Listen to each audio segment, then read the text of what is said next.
Frank B. Kermit, who happens to be our guest for this action-packed episode. Enjoy. You're listening to the world-famous Chick Whisperer podcast. And now, here's your host, Scott McKay.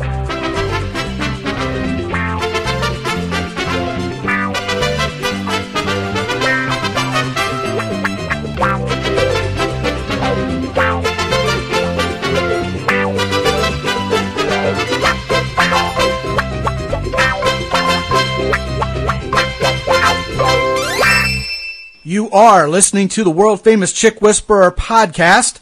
My name is Scott McKay. The topic of the show is relationships with women, how to have complete control over your dating life, how to identify different kinds of relationships, and how to know what kind of relationship you want to be in at any given moment. And I have Frank B. Kermit on the line. What's up, man? Not much. I'm really happy to be here. Great. All the way from sunny Toronto. Not so sunny these days. We're in a nasty cold snap, heavy winters, but still surviving. Yep.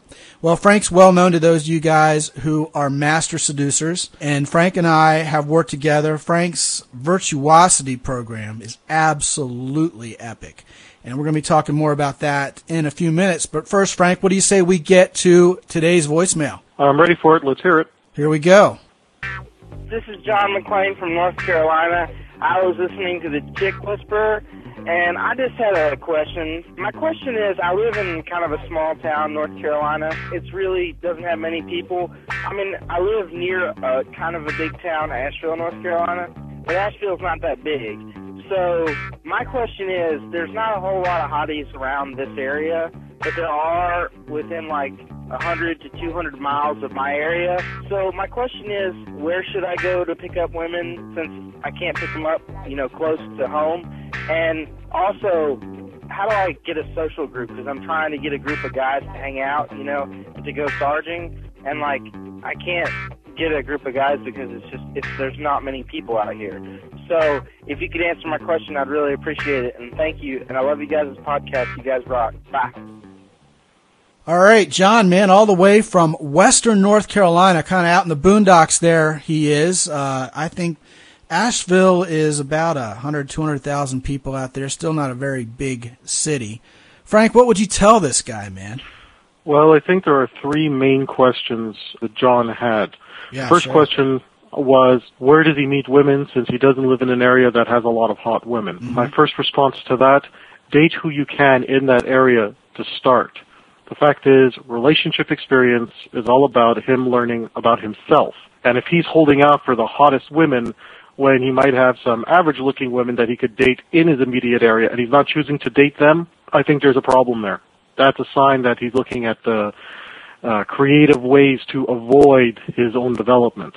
If he's really into women and there's a decent-looking girl in his area that he doesn't want to date and there's no one else, well, that's a reflection on him, not on the women in his area. Yeah, it's kind of like all about sharpening the saw so that when push comes to shove, as it were, and he's in front of a true hottie, he'll have that social dynamic worked down, and he'll have spent some time getting better at, frankly, doing some chick whispering, figuring out what's going on inside those noggins of those women out there, and figuring out how to be the kind of man women want, all right? Yeah, right? So that would be the first answer.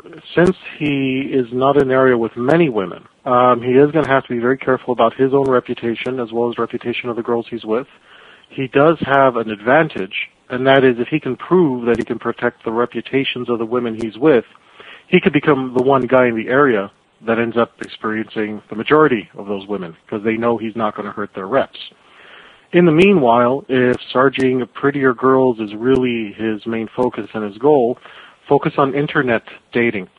Because with internet dating, you can talk to women around the world, and you can start setting up conversations with women on the phone who live in the bigger towns close enough that he could travel to. Yeah, right. And that would be what I would suggest.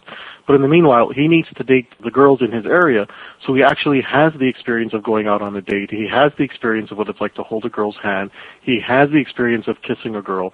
He has the experience of actually leading a relationship. If you wait for the perfect girl to come into your life, the fact is all the mistakes you're going to make in any relationship, since you're going to be new to it, you don't want to make them with the girl that you want to stay with forever. You want to make them with the girls that you're going to date as part of a process to learn about yourself. Yeah, couldn't agree with you more. You've made two massive points there, and I don't want to let them just go under the bridge. First of all, you're talking about protecting the reputation of the women you're with. I mean, women don't want to be made into sluts by virtue of you blabbermouthing all of your exploits with all these women. What you're talking about here, Frank, is so profound that it not only applies to a small town, but it pretty much applies to any small microcosmic social setting you can possibly be in. Agreed. This goes for a school setting, a university setting. If you go to a small college, guys, don't go bragging to your buddies what you're doing with all these women, because it's going to get around that you're not safe. And we've talked about this before. Women want a man who makes them feel safe. This isn't about you whacking thugs over the head who are trying to rape and pillage your women. This is about protecting their reputation. This is about making them feel as if they're safe in your presence. You're the guy that they need to be protected from most, and you're the guy who's also in control directly over whether they feel protected or not. That's the first thing, right? Agreed. Second of all, you're talking about this whole concept of practice and online dating. David D'Angelo, I think, was the first guy to talk about using the internet as woman practice.